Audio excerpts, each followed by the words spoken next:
Salut à tous, on se retrouve pour l'épisode 1397 du Zap Image. On commence aujourd'hui en ce 1er mars avec quelques anniversaires. Tout d'abord, le défenseur espagnol du Paris Saint-Germain, Juan Bernat, qui fête aujourd'hui ses 28 ans. Bonne fin de rééducation à lui au passage, à ce très bon défenseur gauche. Il y a aussi l'attaquant algérien de Nîmes, Zinedine Ferhat, qui fête aujourd'hui ses 28 ans. Il y a aussi un autre joueur nîmois qui fête son anniversaire aujourd'hui, l'attaquant français Nolan Roux, qui fête lui aujourd'hui ses 33 ans. Il y a aussi Edouard Mendy, l'ancien gardien de Rennes, maintenant du côté de Chelsea, qui fête aujourd'hui ses 29 ans. On peut voir son parcours en tant que professionnel, un grand respect à lui. Et pour finir, c'est le milieu français Jordan Verretou, le milieu de cette équipe de l'AS Roma qui fait une grosse saison, donc qui fête lui aujourd'hui ses 28 ans. Ensuite, on revient en France, on va parler du championnat français. Tout d'abord, l'Olympico hier soir entre l'équipe de Marseille et l'équipe de Lyon, ça s'est clôturé. Un match nul, un partout entre ces deux équipes, un but de Toko et Kambi contre un but de Milik sur penalty. Donc l'OM 7ème et l'OL 2ème se neutralisent dans cette Olympico. Donc un Olympico sans vainqueur. Bon, ça a été un match, ça n'a pas été l'Olympico du siècle, un match plutôt ennuyant quand même à regarder bien sûr cette rencontre hier. Donc on revient sur Milik qui est devenu le premier joueur de l'OM à inscrire un but lors de ses deux premières titularisations en Ligue 1 depuis Dimitri Payet en août 2013. Donc il avait déjà marqué un but contre l'équipe de Lens, un but hier contre l'équipe de Lyon. Donc déjà 2 buts pour lui, avec seulement 2 fois où il était titulaire, l'attaquant polonais. Il a fait une déclaration à la fin du match, il a dit: beaucoup de choses étranges se sont passées depuis mon arrivée, je suis juste concentré sur le football et pour être le meilleur. Ensuite, toujours avec cette rencontre, donc le match impressionnant de Boubacar Kamara en stats hier, grosse prestation, certainement le meilleur Marseillais hier contre Lyon. Donc 85 ballons, donc déjà c'est le record du match, 9 récupérations de ballons, le record du match, 32 passes dans le camp adverse, record du match, 100% des duels aériens gagnés, record du match, et 13 duels joués, donc le deuxième en termes de stats. Donc une grosse prestation du milieu français Boubacar Kamara hier. Et pour finir les gars sur cette affiche, donc côté Olympique Lyonnais, donc le Twitter de Lyon, un petit peu en travers par rapport à l'arbitre qui a sifflé un penalty pour l'équipe de Marseille. Un petit point sur le règlement parce qu'en gros Paqueta c'est lui qui fait la faute, donc une faute de main. Mais d'après l'Olympique Lyonnais, ils ont sorti le règlement du football et si un ballon touche une partie du corps et après le ballon de la main, donc normalement il n'y a pas penalty. C'est vrai que Paqueta hier sur la frappe de Pape Gueye, il touche, le ballon touche déjà son ventre et ensuite elle est déviée sur la main. Mais voilà, l'arbitre a quand même sifflé penalty et bien sûr pour l'Olympique Lyonnais, ce penalty ne passe pas du tout. Et pour finir avec cet Olympico OMOL, donc qui a rassemblé hier plus de 1 350 000 téléspectateurs, soit plus de 6,2% de part d'audience pour Canal+. Ensuite, on va parler d'une autre grosse équipe du top 4 français qui s'est fait accrocher hier. C'est l'équipe de Lille qui a fait un partout contre l'équipe de Strasbourg. C'est vrai que Lille, ces derniers temps, à domicile, lâche quand même pas mal de points. Donc, Ayork et Fonte ont été buteurs. Contre-performance du LOSC premier qui perd 2 points face à Strasbourg. Et on sait qu'il reste plus beaucoup de journées dans le championnat. Et Lille, qui était leader contre le 15e, normalement, ils auraient dû gagner. Et voilà, 2 points perdus par les Lillois hier. On va parler de l'AS Monaco contre Brest hier en début d'après-midi. Et une nouvelle victoire de l'AS Monaco, 2-0. Jovetic et Voland ont été buteurs. Donc Monaco 4e provisoirement à 3 points de Lille. Premier. Et toujours avec l'AS Monaco pour vous dire que cette année 2021, c'est leur année. Parce qu'actuellement, ils ont remporté 9 de leurs 10 derniers matchs de championnat. Il y a juste un match nul contre l'équipe de Lorient. Vous avez fait 2 partout. Sinon, que des victoires pour cette équipe de l'AS Monaco sur les 10 derniers matchs. Et pour finir, on va parler du Paris Saint-Germain aussi qui réalise la très belle opération avec l'équipe de l'AS Monaco. Donc Paris se déplaçait du côté de Dijon. Donc lanterne rouge, Dijon, ça va jouer en Ligue 2 la saison prochaine et grosse victoire du Paris Saint-Germain, une victoire sans forcer. Donc un doublé de Kylian Mbappé, un but de Moskin et un but de Danilo. Donc le PSG remonte dans ce classement. Actuellement le PSG est deuxième. Donc le PSG a marqué 8 buts lors de ses 2 derniers déplacements. Donc 4 du côté du Camp Nou, 4 ce week-end du côté de Dijon. Donc il voyage très bien actuellement cette équipe parisienne. On va parler de Moskin, celui qui a ouvert le score ce week-end en Ligue 1 cette saison. Donc c'est 17 tirs cadrés et quand même 11 buts. Donc quand il tire, Moskin, c'est pas pour rien. Ça va souvent au fond des filets. Des très belles stats pour l'attaquant italien. On va parler cette fois-ci de Kylian Mbappé. Un doublé pour lui ce week-end. Un but sur penalty et un but du pied gauche. C'est plutôt rare. Donc Kylian Mbappé en Ligue 1, c'est 98 buts avant 25 ans. Une première depuis Lacombe en 1977. Donc les 2 prochains buts de Kylian Mbappé en Ligue 1, il sera déjà à cette barre symbolique des 100 buts dans ce championnat français alors qu'il a seulement 22 ans. Donc bien sûr des stats énormes pour l'attaquant français. Et Mbappé voulait que Paris marque 5 ou 6 buts face à Dijon pour faire passer un message aux autres. Il voulait également marquer un triplé pour repartir avec le ballon du match. Donc il a dit à la mi-temps du match contre Dijon, si on peut en mettre 5 ou 6, c'est un message aux autres, bien sûr par rapport à Lyon, par rapport à Lille et bien sûr à Monaco. Et il a aussi dit, moi je repars avec le ballon du match. Donc il avait déjà reparti avec le ballon du match du côté du Camp Nou il y a 2 semaines. Donc là il était très proche de repartir une fois de plus avec le ballon du match, vu qu'il faut inscrire un triplé. Et il inscrit un doublé ce week-end. Et pour finir avec le Paris Saint-Germain, on va parler du jeune Édouard Michu, a disputé donc ce week-end son premier match en professionnel avec le Paris Saint-Germain. Donc lui c'est un jeune joueur, donc il est âgé de seulement 17 ans, bravo au Titi parisien qui a joué quelques minutes en fin de match. Ensuite, toujours avec ce championnat français, une info qui nous vient en provenance de Rennes. On l'a appris ce matin, c'est Julien Stéphan qui a démissionné. Donc Julien Stéphan, c'est tout simplement l'entraîneur de l'équipe de Rennes. Et Rennes actuellement, c'est la crise. Par exemple, ils ont joué vendredi contre l'équipe de Nice à domicile et nouvelle défaite des Rennais. Du coup, le coach lâche le navire tout simplement. Il démissionne de cette équipe du Stade Rennais. Ensuite, toujours avec ce championnat français, un petit coup d'œil sinon sur tous les autres matchs de cette 27e journée de Ligue 1. Donc à noter la victoire très importante pour le maintien de Lorient 2-1 contre l'équipe de l'AS Saint-Etienne, Nîmes, Nantes 1 partout. On peut voir aussi la belle victoire de Metz du côté de Bordeaux 2-1. Un petit coup d'œil sur l'équipe type de cette 27e journée de Ligue 1. Donc en gros joueurs, il y a par exemple Moskin, il y a aussi Kylian Mbappé. Ensuite, un petit coup d'œil cette fois-ci au classement des meilleurs buteurs et meilleurs passeurs. Meilleur buteur, Kylian Mbappé avec son doublé prend le large, 18 buts pour l'attaquant français, 14 buts pour Memphis Depay actuellement classé deuxième et meilleur passeur. Ils sont toujours deux ex-aequo, Bamba et Angel Di Maria. Et pour finir avec cette Ligue 1, du coup un petit coup d'œil aussi au classement, donc Lille toujours en tête, mais le Paris Saint-Germain revient très fort sur cette équipe de Lille. Donc il y a 2 points d'écart entre Lille et l'équipe du Paris Saint-Germain. Lyon toujours à la 3e place et l'équipe de l'AS Monaco qui enchaîne les victoires ces dernières semaines. Donc revient très fort aussi sur le trio de tête.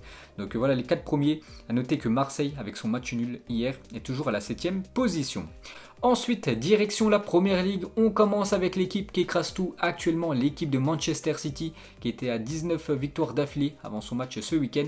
Et c'est bien la 20e victoire de suite pour Manchester City contre West Ham, c'était samedi, avec une belle victoire 2-1 de Manchester City. Donc City continue d'affoler les compteurs et est désormais sur une série de 20 victoires consécutives, toutes compétitions confondues. Donc déjà c'est la première équipe anglaise a gagné 20 matchs de suite, toutes compétitions confondues. Jamais un club anglais avait réalisé cette magnifique série, 20 victoires, toutes compétitions confondues. Manchester City le fait actuellement. Donc sur les 20 derniers matchs, c'est quand même 51 buts marqués, seulement 7 buts encaissés, 13 clean sheets pour cette équipe de Manchester City. Toujours avec eux, on va parler du coach Pep Guardiola, a décroché ce samedi sa 200e victoire en 273 rencontres sur le banc de Manchester City. Jamais un entraîneur de l'élite anglaise n'avait atteint ce total en si peu de matchs. Donc gros respect au coach espagnol.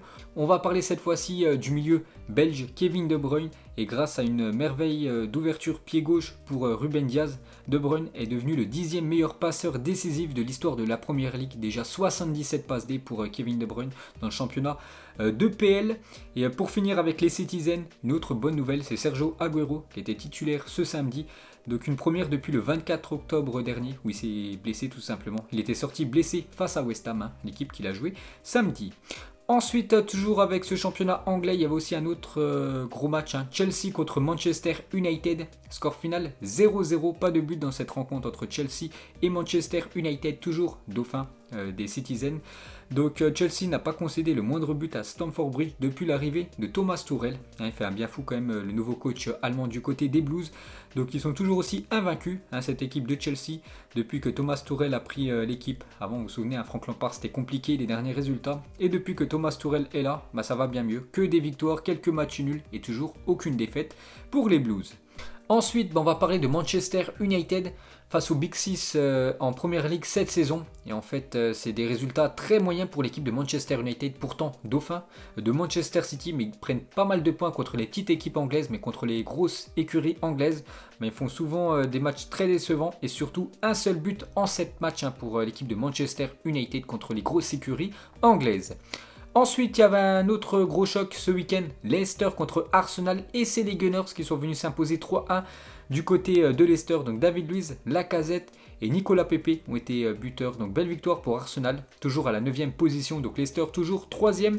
Donc sur 3 de ses 4 derniers matchs, Arsenal concède toujours un but dans les 6 premières minutes de jeu. C'est vrai qu'hier ils ont encore pris un but très tôt dans la rencontre, cette équipe des Gunners. Et sur les 4 derniers matchs, 3 fois ils ont pris un but dans les 5 premières minutes du match.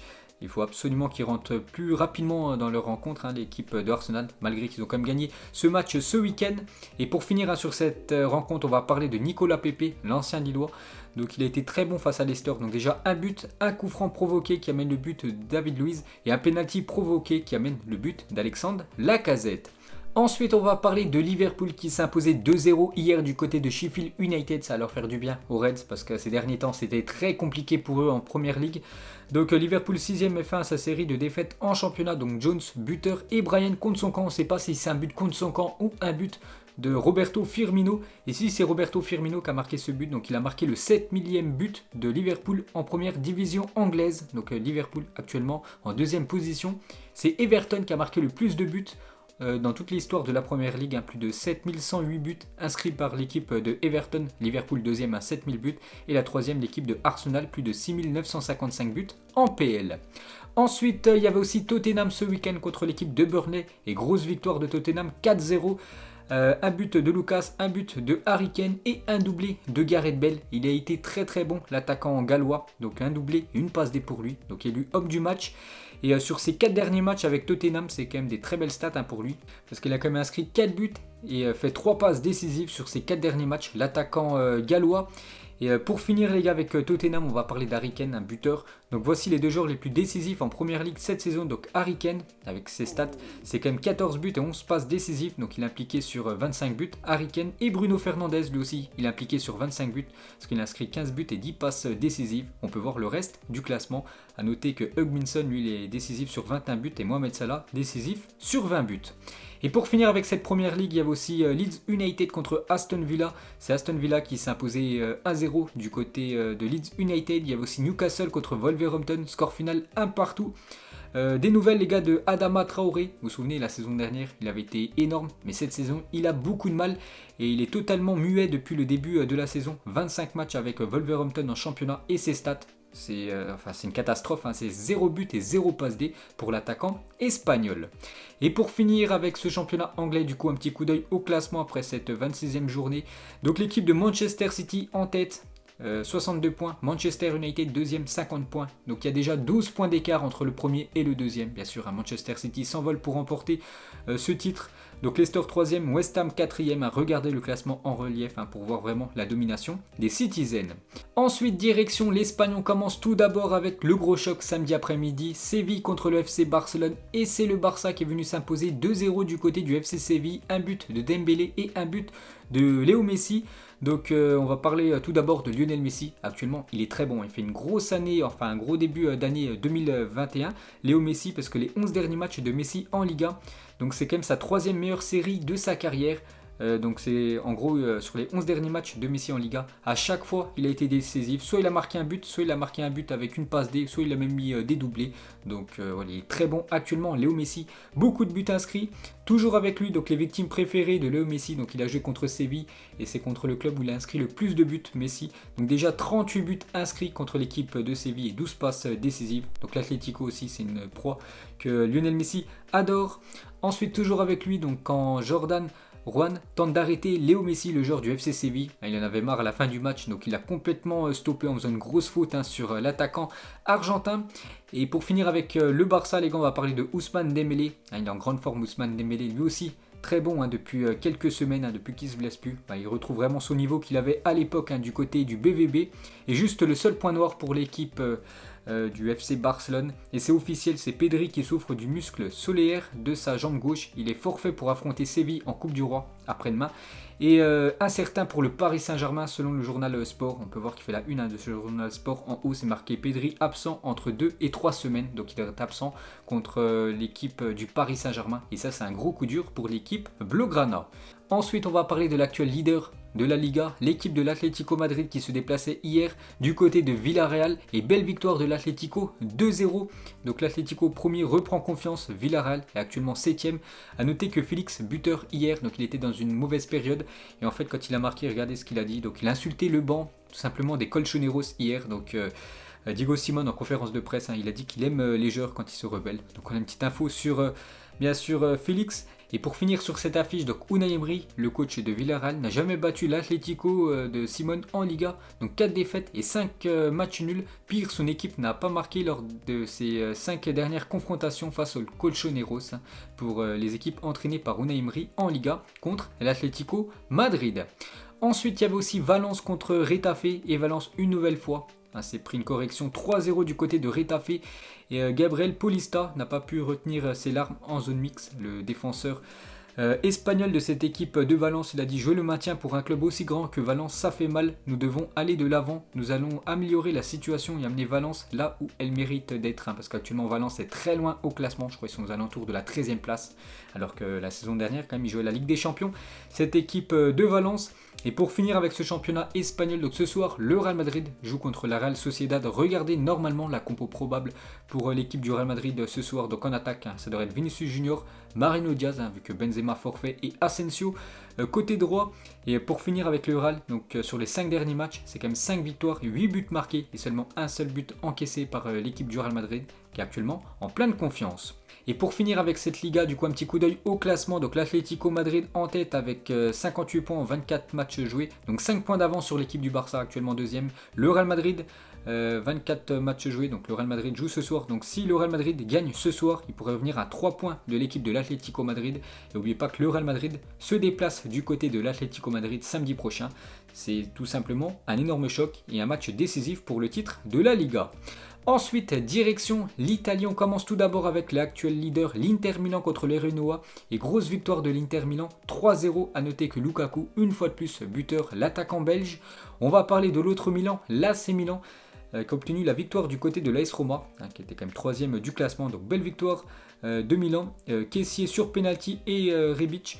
Donc le Milan AC a obtenu son 19e penalty ce week-end, toute compétition confondue. C'est au moins 4 de plus que n'importe quelle autre équipe évoluant parmi les 5 grands championnats européens. Donc ils ont obtenu beaucoup de penalty, cette équipe de l'AC Milan, cette saison. Et juste le seul point noir pour cette équipe de Milan, c'est Zlatan Ibrahimovic qui a été touché à la cuisse. Donc Zlatan est sorti prématurément face à l'AS Roma. Ensuite, on va parler de l'équipe de Cristiano Ronaldo, l'équipe de la Juventus qui se déplaçait du côté du Hellas Vérone et 2 points de perdus pour cette équipe de la Juventus. Score final 1 partout, pourtant CR7 a été buteur et la Juventus a perdu 2 points alors que les deux autres Milan, donc l'AC Milan et l'Inter, eux, ont gagné. Donc une très mauvaise opération pour la Juventus. Et la Juventus compte 46 points après 23 matchs disputés en Serie A cette saison. Son pire total dans l'élite à ce stade de la compétition depuis l'exercice 2010-2011 où ils avaient obtenu seulement 35 points à l'époque. Donc une saison très compliquée pour l'équipe de Pirlo. Ensuite, il y avait aussi l'Atalanta Bergame qui se déplaçait du côté de la Sampdoria. Et belle victoire de l'Atalanta Bergame 2-0 à l'extérieur. Bologne contre la Lazio. Belle victoire de Bologne 2-0, la Lazio. Actuellement c'est compliqué. Donc avec cette nouvelle défaite, ils sont quand même 6e actuellement du championnat. On peut voir le classement de cette Serie A. L'Inter en tête devant l'AC Milan, la Juventus 3e. Mais il y a un sacré creux entre le 2e et le 3e. Et pour finir ce tour d'Europe, on termine comme d'habitude avec le championnat allemand. Et tout d'abord la grosse victoire du Bayern contre Cologne, 5-1 pour le Bayern Munich. Donc Choupo-Moting, buteur. Il y a aussi Gnabry qui a marqué un doublé. Et comme d'habitude, Robert Lewandowski lui aussi inscrit un but, même un doublé pour l'attaquant polonais. Et Lewandowski compte 28 buts après 23 journées de Bundesliga. Une performance qu'aucun joueur n'avait déjà accomplie avant lui dans l'histoire. C'est tout simplement la première fois qu'un joueur marque autant de buts après 23 journées du championnat allemand. Donc le précédent record était de 25 buts en 23 matchs détenus par Gerd Müller et Lewandowski lui-même, tout simplement, c'était lors de la saison dernière.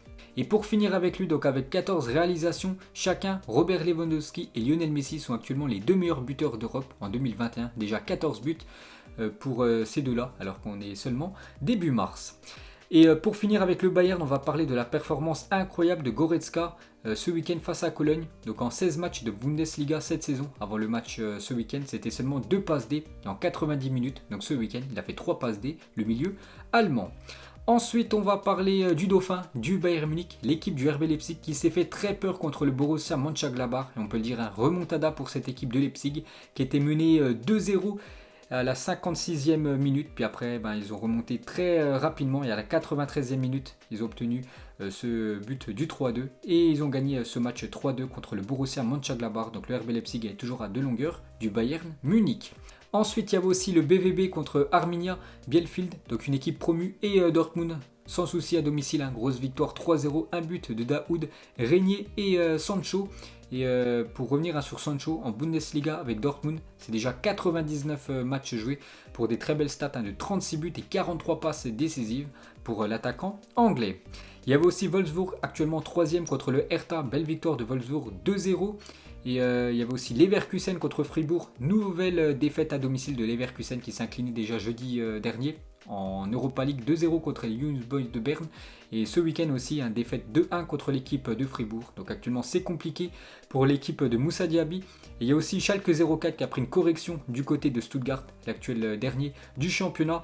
Et du coup c'est officiel, l'entraîneur de Schalke 04, Christian Gross, ainsi que le directeur du club et le directeur sportif et le préparateur physique sont tous limogés. Le club de Schalke 04 est actuellement lanterne rouge du championnat avec seulement 9 points pris et une seule victoire en 23 journées, une saison catastrophe pour cette équipe de Schalke 04. Et on peut voir du coup un petit coup d'œil au classement de ce championnat allemand.